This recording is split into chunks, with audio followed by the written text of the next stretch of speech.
Que a paz de Jesus, que o seu infinito amor esteja sempre conosco. Bom, alguns aqui já me conhecem, né? Mas a maioria acredito que não. O Caio já falou meu nome, Rogério. E lá em Bragança nós trabalhamos na seara espírita, especificamente na Casa de Jesus. Também presto a minha colaboração no Lar da Bênção, no trabalho junto ao CR, aquilo que antigamente se chamava cadeia pública, procurando levar lá para os nossos irmãos um conhecimento espiritual que os ajude, não é? Porque ali a dificuldade é muito grande. Agradeço ao Caio aqui pela recepção, né? Ele estava aqui me paramentando todo para poder ter um visual melhor, um áudio melhor, né? Aí eu me lembrei do meu cardiologista, quando eu ia fazer exame do coração, ele me enchia de fio aqui para fazer o exame, né? Mas vamos lá. O título da nossa conversa de hoje está no capítulo 25. O título principal é Buscai e Achareis. E eu quero focar aqui, vamos dizer, um subtítulo, né? Ajuda-te e que o céu te ajudará. Esse capítulo do Evangelho, ele tem uma peculiaridade, né? Porque todo capítulo vem aqui as palavras de Jesus, né? E depois vem o comentário do Espírito de verdade, não é? E aqui não. Aqui vem a palavra de Jesus, né? Está em Mateus, capítulo 7, versículo de 7 a 11. Mas a seguir vem um estudo, comentário do Allan Kardec. Eu diria que sem a participação direta do Espírito de Verdade, explicando, mas intuindo o Kardec sobre aquilo que ele falou, né? E aí então, vamos ler o trecho do Evangelho e depois, a seguir, a gente estuda os comentários do Kardec, tá? E aí diz o seguinte: pedi e vos dará, buscai e achareis, batei à porta e se vos abrirá.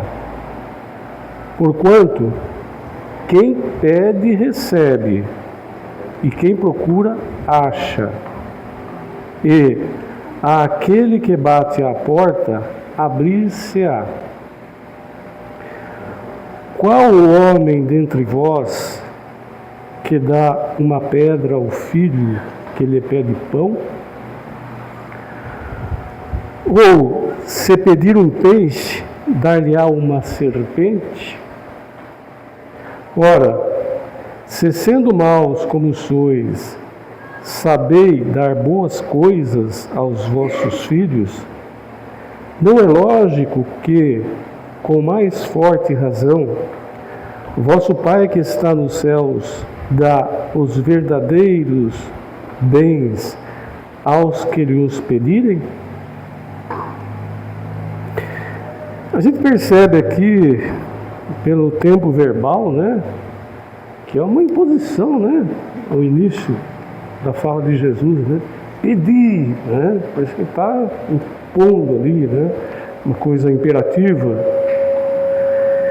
E aí vem o futuro, né? Se você pede, Deus vos dará. Se você busca, né? Buscai e achareis, você vai encontrar. Se você bater à porta, ela se vos abrirá. Então é uma coisa que, como se fosse uma obrigação da gente. E eu acho que é mesmo uma obrigação, né? Agora precisamos ver bem aquilo que nós pedimos, né? Se está de acordo com a nossa necessidade, se a porta que a gente bate não é a porta larga ao invés da porta estreita, né? Enfim, tem vários questionamentos, várias interpretações que podemos imaginar a respeito dessas palavras de Jesus. O Kardec aqui, né, eu logicamente já li todo o capítulo, ele leva a questão para o lado do progresso, da nossa evolução, né? Mas também ele foca a questão reencarnatória, né?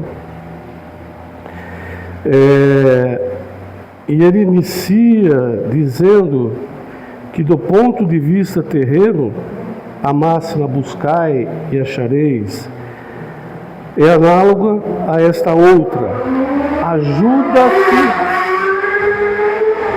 Ajuda-te a ti mesmo, que o céu te ajudará. Ou seja, não vamos achar que só porque nós pedimos a coisa automaticamente acontece, né? Nós temos que fazer a nossa parte. E temos que fazer de acordo com essa necessidade. E aí ele entra, né? É o princípio da lei do trabalho e, por conseguinte, da lei do progresso. Então, se a gente não se mexer, nada acontece. A lei do trabalho, a lei do progresso, é uma lei divina. Se a gente não se enquadrar nessa lei, a gente fica estático, né? Mas como a gente tem o germe divino dentro de nós, alguma coisa no transcorrer de um pretenso comodismo de nossa parte vai nos atropelar, né? Aí eu fico imaginando uma situação mais grave, né, dessa acomodação, aquele espírito que tem aquela ideia fixa, né, e se fecha para tudo que possa estimulá-lo ao crescimento, e depois de várias encarnações, desencarnações, se ele persiste, ele acaba se transformando perispiritualmente num ente ovoide, né? Que é muito bem explicado pelo André Luiz em várias das suas obras, não é verdade? E aí ele perdeu a capacidade, né, de por si mesmo poder se impulsionar para o seu progresso. Então ele é levado àquela encarnação compulsória, onde ele vai ter que se refazer energeticamente para poder prosseguir nessa sua evolução. Não é verdade? E aí, no parágrafo seguinte, né, é muito interessante ele falar, a fala do Kardec aqui. Ele diz: na infância da humanidade, o homem só aplica a inteligência à cata do alimento, dos meios de se preservar das intempéries e de se defender de seus inimigos. Deus, porém, lhe deu, a mais do que outorgou ao animal, o desejo incessante do melhor.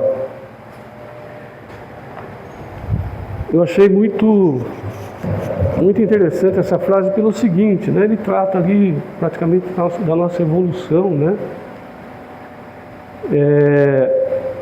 Que a gente segue a evolução. Vamos lá pegar subsídio no André Luiz, novamente, né?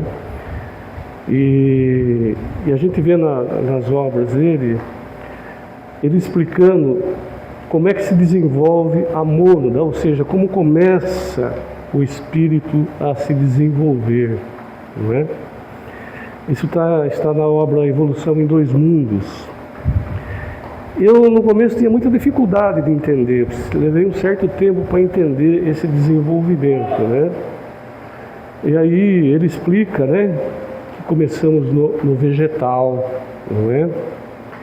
Aí eu ficava tentando entender, mas como é que ele sai do vegetal? Porque a seguir ele vai para o vegetal, não, para o mineral, desculpem. Ele começa no mineral e a seguir ele vai para o vegetal, depois ele vai para o animal, são várias escalas dos animais, até chegar a espírito totalmente individualizado, onde ele conquista o seu livre-arbítrio, não é isso? Então eu tinha dificuldade de entender como é que ele sai do mineral, né? Que ali não é um espírito ainda, nós somos um conglomerado, vamos assim dizer, né? E ali então, eu fico imaginando que eu acho que a única forma do espírito ter um degrau acima seria pela desintegração desse mineral. Acho que não existe outra forma, né? E aí sim, já com o domínio dos efeitos de atração, ele partiria para o estágio seguinte, ainda como mônada, né? Seria o vegetal. Aí a gente fica imaginando, mas o vegetal o que pode oferecer para a evolução do espírito? Vem as explicações, né? E a coisa fica muito lógica, né? Essa é a sensibilidade do vegetal. E ali já existem gradações. Tem vegetais que são mais evoluídos do que outros, né? Tem uns que já sabem preparar armadilha para a sua proliferação, né? Através do pólen, do néctar que atrai, né? Os animaizinhos que vão ajudar, né? Na fertilização. E outros que conseguem fazer uma armadilha mais sofisticada de caçar insetos menores, né? Às vezes até pequenos animalículos para poder se alimentar, não é verdade? Depois disso, ele já evolui para a fase animal, né? Tem os peixes, os répteis e tudo mais, e vai se sofisticando também, não é? Até atingir um reino, vamos chamar de animal superior, né? E depois ele chega na fase luminal. Também tem as suas gradações, não é? A gente pegar a pré-história, por exemplo, a gente vê aqueles trogloditas, né? Que, como o Kardec fala ali, né? Que ele vive ele encarna, a preocupação dele é se defender das intempéries, procriar, né? Buscar alimentos e tudo mais, é isso? Mas parece que essa fase aí não vai, né? Difícil dele dar um passo, né? Parece que ele precisa de alguma ajuda, de alguma forma, porque a própria ciência, ela fala de um elo perdido, que o homem veio evoluindo até um certo ponto, de repente ele deu um salto, né? Os neandertais, aquela coisa toda, né? Ele deu um salto evolutivo. E a ciência ainda não encontrou um elo que ligue esse salto que ele deu, um intermediário ali, né? Estão procurando até hoje e não acha, né? Mas o Espiritismo, ele explica isso, né? Mas para a gente não complexar tanto, a própria Bíblia explica esse fato. Só que a gente tem que saber como entender através da Bíblia esse salto evolutivo que houve, né? Porque a Bíblia, ela é cheia de simbolismos, né? A Bíblia, ela é narrada de uma forma cantada, muito figurativa, né? Então, seria impossível a gente interpretar a Bíblia assim, de uma forma como a gente interpreta as coisas do mundo de hoje, né? De uma forma muito objetiva, ou não é? Não é assim, né? Então, se a gente começar a estudar a Gênese de uma forma mais aprofundada, né, para procurar respostas por ali, a gente vai encontrar, né? E a Gênese trata da nossa origem, né? Aí nós vemos lá, já pulando uma parte que não é o objetivo da nossa conversa de hoje, nós vemos lá no Adão e Eva, não é? Que alguns autores espíritas chamam de capelinos, outros de raça adâmica, como o Emmanuel trata essa raça, né? E através desse subsídio espírita, a gente, principalmente Edgar Argum também trata muito sobre isso na sua obra. Então, através desse subsídio, a gente entende que são espíritos degradados que vieram para a Terra, juntando duas utilidades, expiação e provação, e mais trabalho, né? Porque eles viviam num planeta tecnologicamente muito mais evoluído do que a Terra, um planeta que estava passando por uma transformação, como está acontecendo com a gente aqui, porque tudo vem se transformando, não é verdade? E ali então, esse processo, ele ocorria principalmente no desencarne dos espíritos, né? Que nós desencarnamos e ficamos lá na erraticidade, aguardando um momento propício para reencarnar. Então aqueles espíritos que já não tinham mais liga com essa nova fase, né?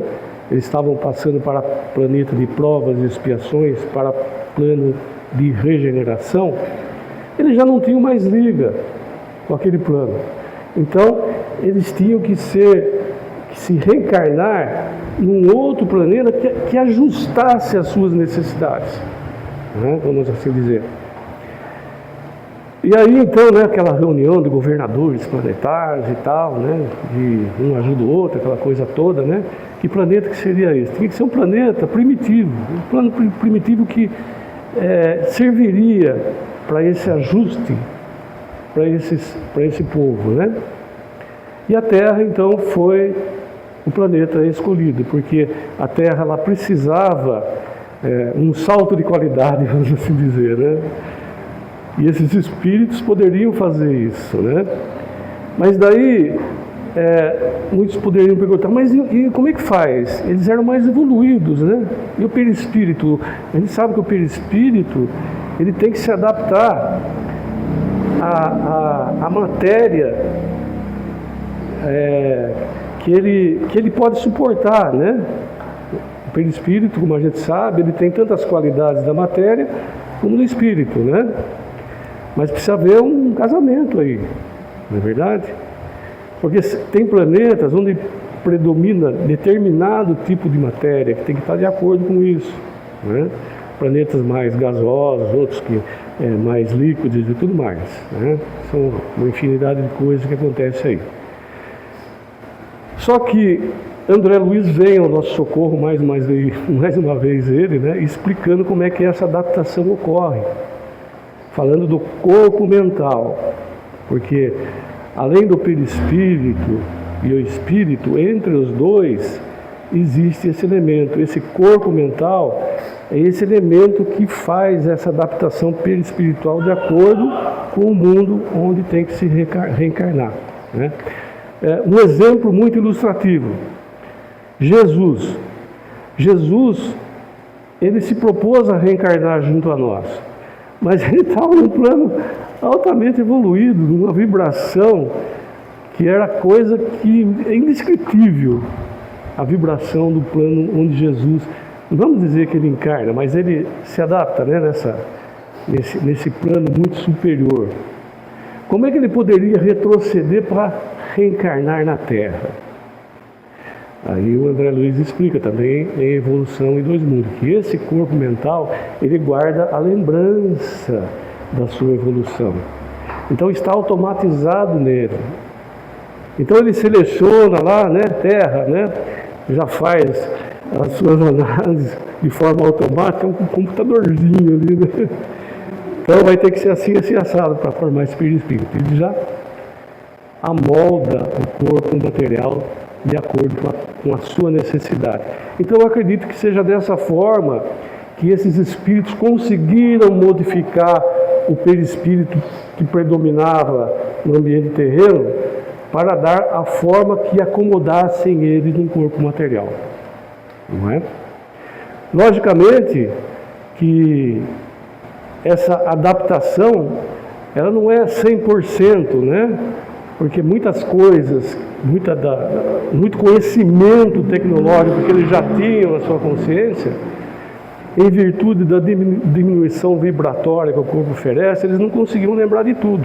Mas no básico sim, porque a Bíblia continua explicando isso através do Abel e Caim, né? Abel e Caim representam o quê? Logicamente que a gente não vai acreditar, né, objetivamente no que a Bíblia fala, é simbólica, né? Mas está bem claro ali que são dois povos antagônicos, vamos assim dizer, tá? Porque seria impossível só dois elementos daquele, só o Abel e Caim poder povoar toda a terra, ela já estava habitada. A própria Bíblia fala isso anteriormente. Então vejam bem, representam dois povos antagônicos, ou seja, esses espíritos que foram degradados, eles não eram bonzinhos.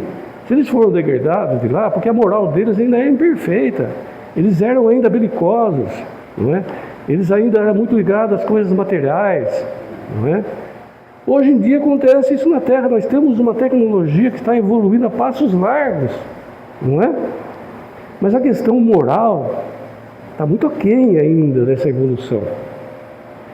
Logicamente que nós, através de Kardec mesmo que fala isso, né? Dos espíritos que falam isso também, que isso é uma coisa natural, que o nosso crescimento intelectual ele vai à frente e ele puxa o desenvolvimento, a evolução moral, não é?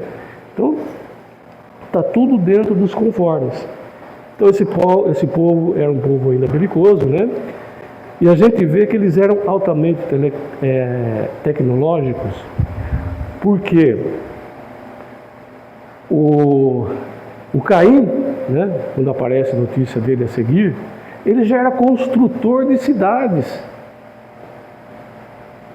né?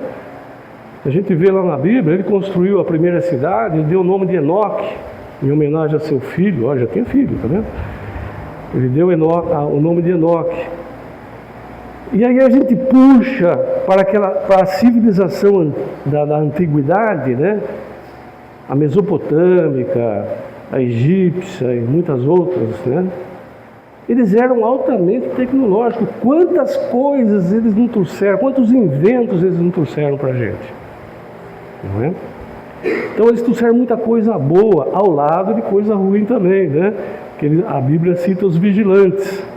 Quem eram os vigilantes? Eles chamavam de anjos, né? Porque eram diferentes, né? Eles trouxeram a maquiagem, né? Para deixar a mulher mais tentadora, cobiçada, né? Armas, metalurgia, não é? E muitas outras coisas que foi usado para fins não muito legais aqui na Terra, não é verdade? Mas a gente compara, né, essa história da mônada, por exemplo, com a criação do universo. A gente vê que tudo é o mesmo padrão, não é verdade? Como começou o universo? A teoria mais aceita é a do Big Bang, não é isso? Sem tentar explicar como é que chegou ao Big Bang, que aí já precisa um expert, né? Eu vou partir da explosão, como se fosse uma célula única, né? Aquilo explodiu, né? Nessa explosão, vários elementos se esparramaram pelo universo que possibilitaram a criação dos mundos, como se esses mundos criados fossem células divinas. E nessas células divinas, né, como se fossem bactérias, então estamos nós vivendo nelas, não é verdade? Então eu faço essa comparação. E aí a evolução acontece. E como aconteceu com os capelinhos que vieram até a Terra, o universo também vem sofrendo os seus golpes, né? Os seus impulsos, vamos assim dizer, através de elementos que vão colidindo com esses corpos e vão modificando ele, adaptando a ele a receber determinados tipos de vida que é de suma importância para o desenvolvimento do universo, não é? A gente vê esse processo se repetir, por exemplo, no útero materno, né, que começa o feto, né? O ovo é uma célula, né? E aquilo vai rapidamente se transformando, e no útero materno ocorre como se recordasse toda a nossa evolução. Vocês percebem que o processo, ele se repete? É uma coisa muito inteligente, né? E nós fazemos parte disso. E a partir do momento que forma esse corpo, nós temos todas as células que também são comandadas por nós, que nos individualizamos. E elas funcionam de forma automática, que a nossa evolução já automatizou o processo. E elas trabalham sem a gente ficar mandando, né? Ó, fígado, fabrica bílis, olha isso aqui, né? Nada disso, né? Nós temos os sistemas simpático, parasimpático, então tudo funciona de forma perfeita, né? E quando tem algum estrago, né, é um desajuste de quem comanda, né, que somos nós mesmos. Então vocês percebem o padrão que ocorre aí? É perfeito. E aí eu vou dar continuidade à leitura do parágrafo.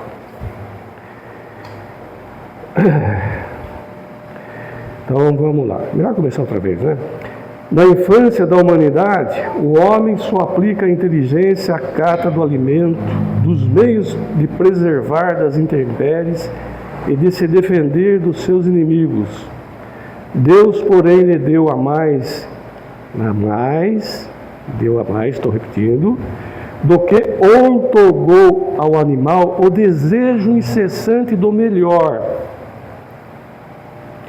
E é esse desejo que o impele à pesquisa dos meios de melhorar a sua posição, que o leve às descobertas, às invenções, ao aperfeiçoamento da ciência, porquanto é a ciência que lhe proporciona o que lhe falta. Pelas suas pesquisas, a inteligência se lhe engrandece, o moral se lhe depura, as necessidades do corpo sucedem às do espírito. Depois do alimento material, precisa do alimento espiritual, ou seja, progrediu, já tem inteligência para entender tudo. Então aí vem o alimento espiritual. É assim que o homem passa da selvageria à civilização. Aí depois, no parágrafo seguinte, eu acredito que em virtude da forte pressão que o Kardec sofria em sua época, né, principalmente no que diz respeito à reencarnação, tá, ele era demais combatido, né? Se fosse hoje, ele nem precisaria falar isso daí. Acho que até uma pessoa de uma religião diferente da nossa, se não acredita, pelo menos tem suas dúvidas, né? Então, ele trata disso associando essa questão como fundamento do progresso, explicando que se a alma ela não sofresse esse processo de reencarnação, nós aprenderíamos, claro, né? Aprenderíamos o suficiente no transcorrer da vida. Depois partiu, foi dissolvido no todo universal. Então ele levou o conhecimento que ele adquiriu. Ele não vai trazer, não vai contribuir, né? Então a humanidade se renovaria constantemente e não haveria possibilidade de evolução, porque tudo estaria sempre para começar, não é? É uma explicação excelente que ele dá a respeito disso. Vocês concordam comigo? Não é verdade? E é um argumento poderosíssimo, né? Como é que vai haver evolução? Não tem como. E aqui eu vou usar as palavras dele.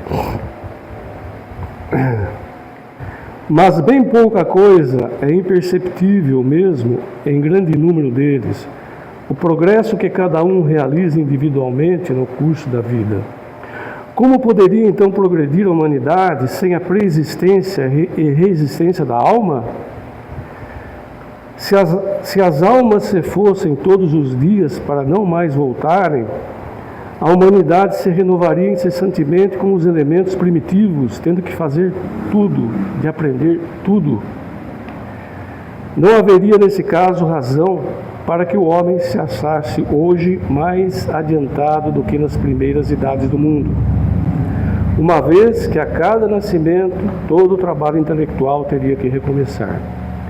Ao contrário, voltando com o progresso que já realizou e adquirindo de cada vez alguma coisa a mais, a alma passa gradualmente da barbárie à civilização material e desta civilização material.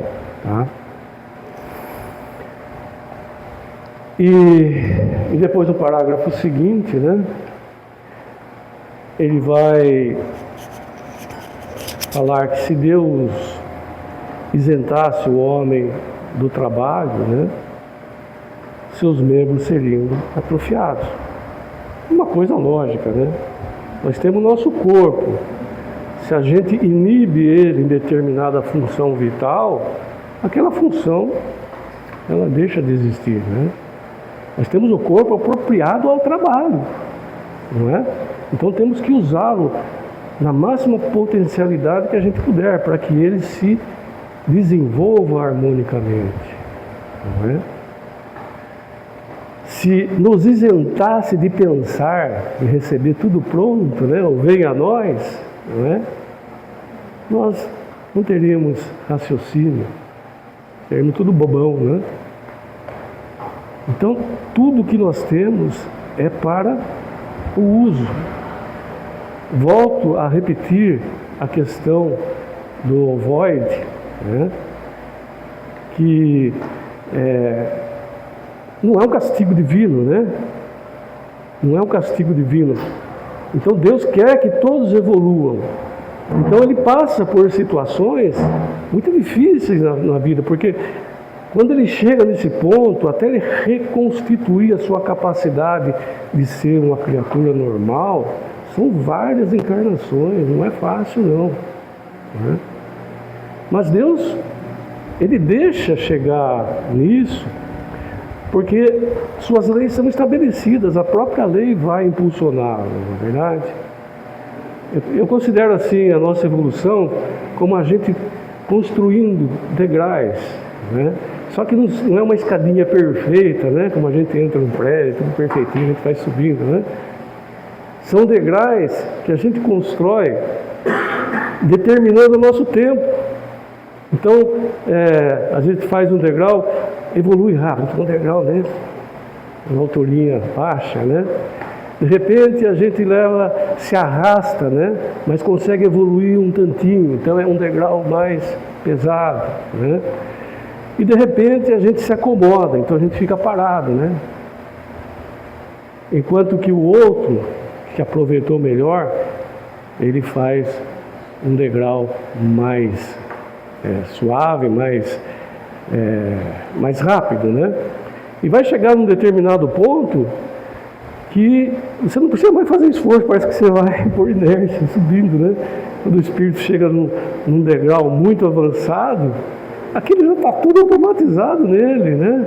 A bondade já passa a ser muito espontânea, tudo é muito espontâneo. O amor que ele desenvolveu, chega a abarcar outros mundos, como é o caso de Jesus, né? Com o seu amor abarca toda a terra, né? O Chico Xavier era 20 metros, né? Segundo os pesquisadores da NASA que foram medir a aura de Jesus, do Xavier, abraçava assim 20 metros, né? Nesses 20 metros de diâmetro, ele tinha todo o controle, ele sabia o que cada um estava pensando, né? Agora imagine Jesus abarcando toda a terra, ele tem o controle, está automatizado nele, não é? Se a gente quiser, por exemplo, sentir de uma maneira assim, o mais próxima possível de nós, essa aura, é quando a gente se devota, quando tem muita fé, né? Aí a gente sente, né? Mas nas condições atuais que a gente se encontra, ela é fragmentária, porque a gente não consegue manter isso, né? Em virtude do grau em que a gente se encontra. Mas um dia a gente chega lá, com certeza, né? Então seria mais ou menos isso que está aqui.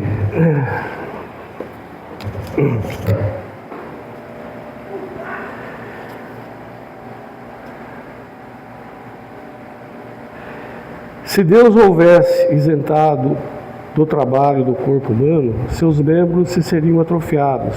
Se houvesse isentado do trabalho da inteligência, seu espírito teria permanecido na infância, no estado do instinto animal. Por isso é que ele fez do trabalho uma necessidade, é lei. Ele disse: procura e acharás, trabalha e produzirás. Dessa maneira serás filho das tuas obras, terás delas o mérito e serás recompensado de acordo com o que haja feito.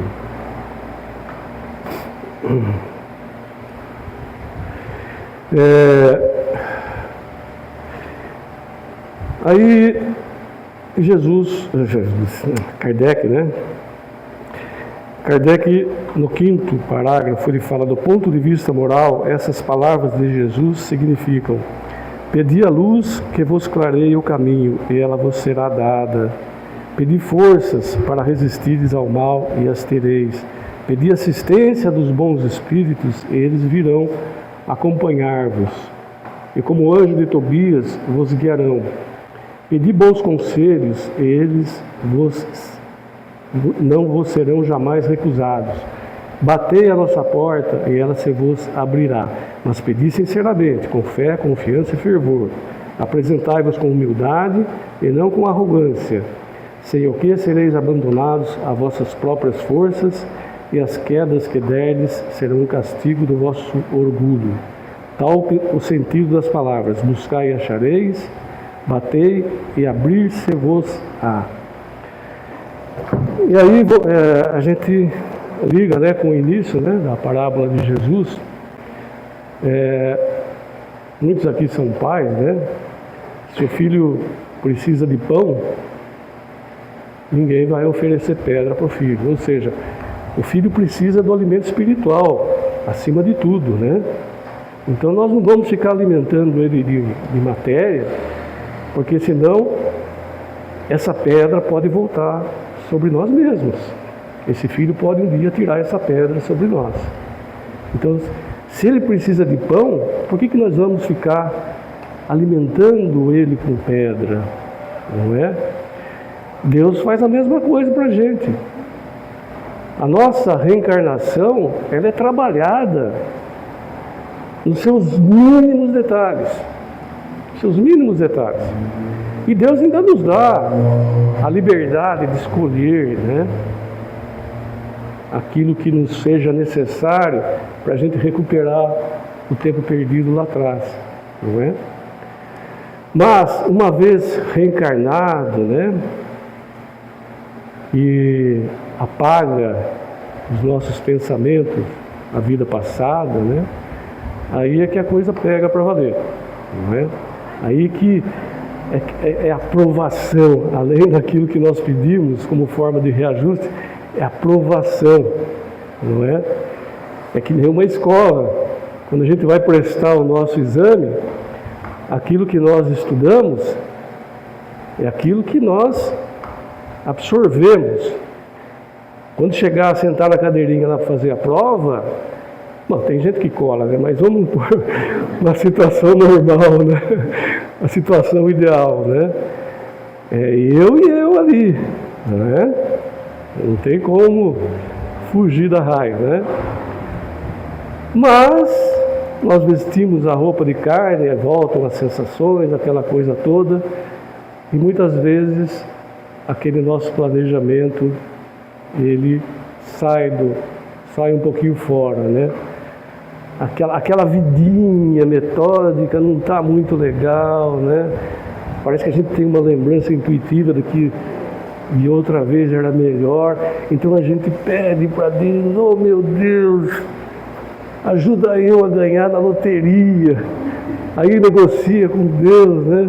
Se eu ganhar, eu vou dar tanto para cá, tanto para lá, né? E vou ficar com 80%, tá bom para mim, não é verdade? Não é isso que a gente faz, né? Logicamente que Deus não negocia, para começar, né? E não é exatamente, pode não ser exatamente o que a gente precisa, não é? Agora, para consolo nosso, né? Pode ser também, né? Que seja, por exemplo, uma aprovação que a gente tenha que passar. Aí vem a loteria e tal, né? Pode ser também, eu vi isso num romance uma vez, um romance espírita, de um livro que eu era sócio do Clube do Livro, e acho que era o Matuto o nome, né? Deve ser isso. Que em várias vidas dele, ele foi trabalhando, né? Com muito esforço, foi se dedicando bastante, ele foi acumulando, né? E quando ele chegou num ponto de poder desfrutar, ele desencarnou. Mas, na outra encarnação que ele teve, ele nasceu na família que era a mesma que ele tinha na anterior, né? E ele pôde herdar a fortuna que ele mesmo construiu, né? Acho que é o Matuto esse livro. É isso mesmo, Roberto? Você lembra? Não. Mas, fora esse caso, se a gente pedir o que não deve, nós não vamos obter, não é? Nós não vamos obter. Se a gente precisa de peixe, nós não vamos receber serpente, não é? Se a gente bater, como eu falei, né, na porta larga, nós vamos podemos até escolher como prova, né, a porta larga, mas pode ser uma péssima notícia para a gente, porque é uma das provas mais difíceis que tem, essa prova, né? A prova que desperta a nossa cobiça de poder, né, de cada vez ter mais.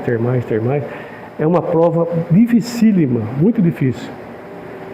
E eu não sei se vai dar tempo aqui. Quanto tempo temos aí? 10 minutos.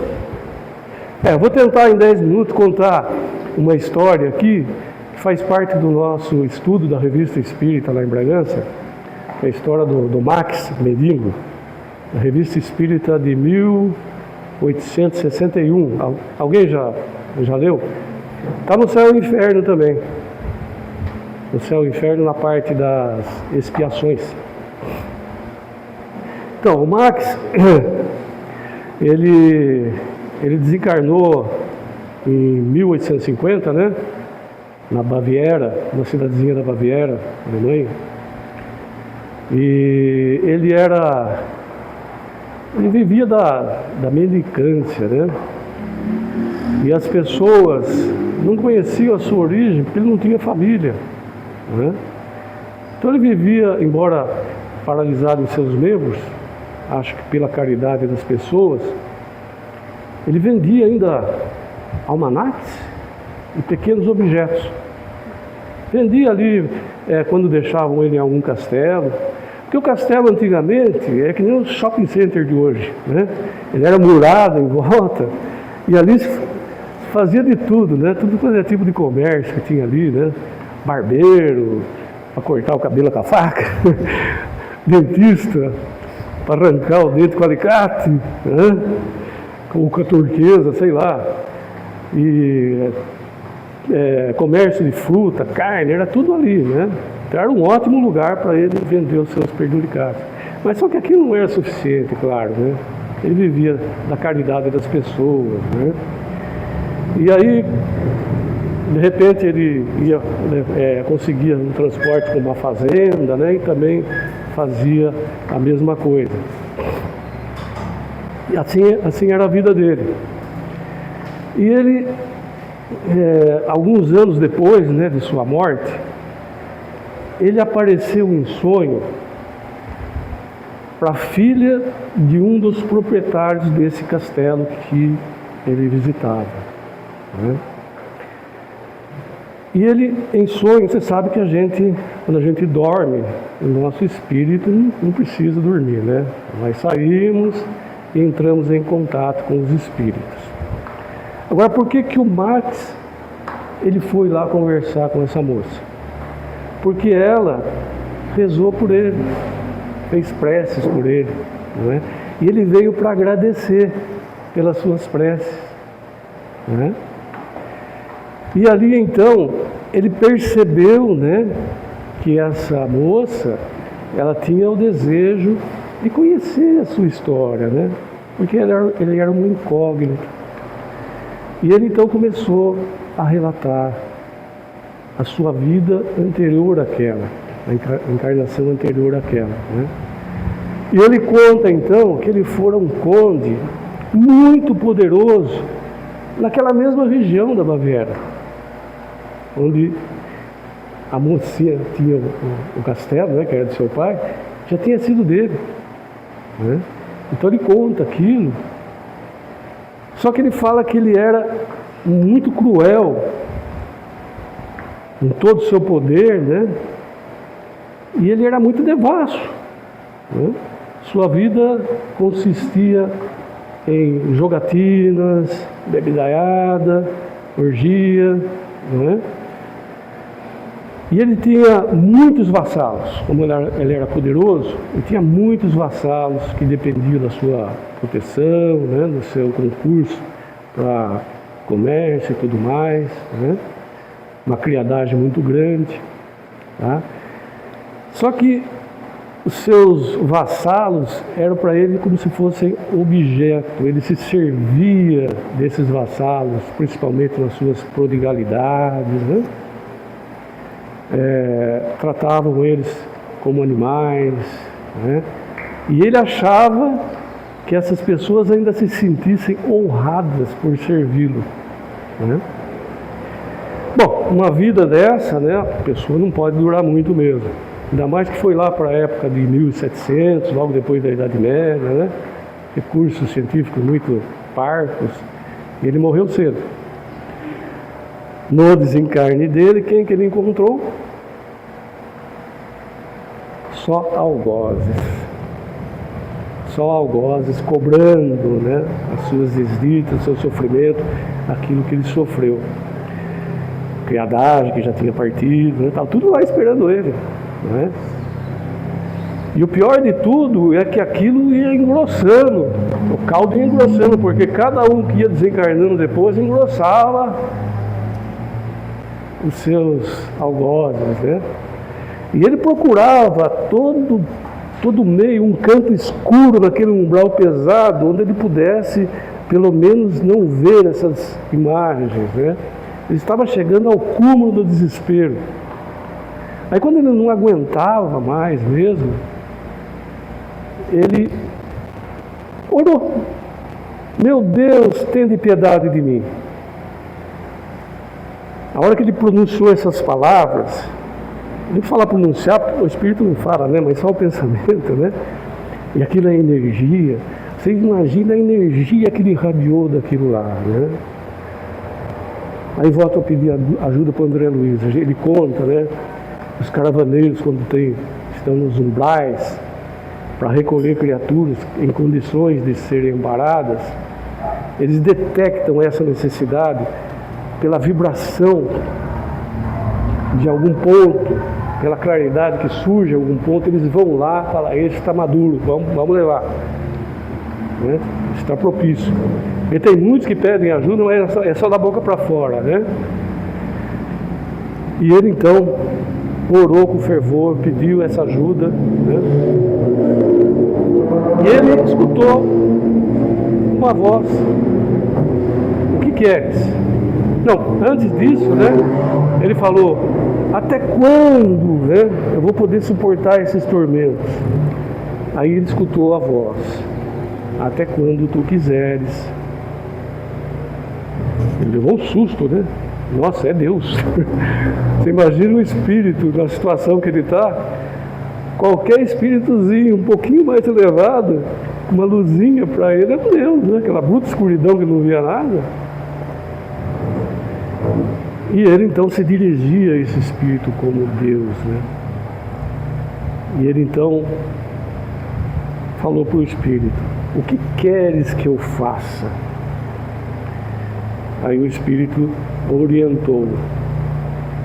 É preciso a humilhação, humilhar-se para aqueles com que você humilhou e o perdão de Deus. É preciso angariar o perdão desses que por ti foram humilhados, porque a prece do ofensor é mais agradável a Deus. A prece do ofensor pelo ofendido é mais agradável a Deus. Ele não teve dúvida. Ele implorou perdão dos seus algozes. Logicamente que eles sentiram essa transformação, essa energia que os envolveu nessa hora. Talvez ele tenha até levado alguns consigo, né, para a libertação, né? E ele então pôde ser ajudado para seguir no seu processo natural.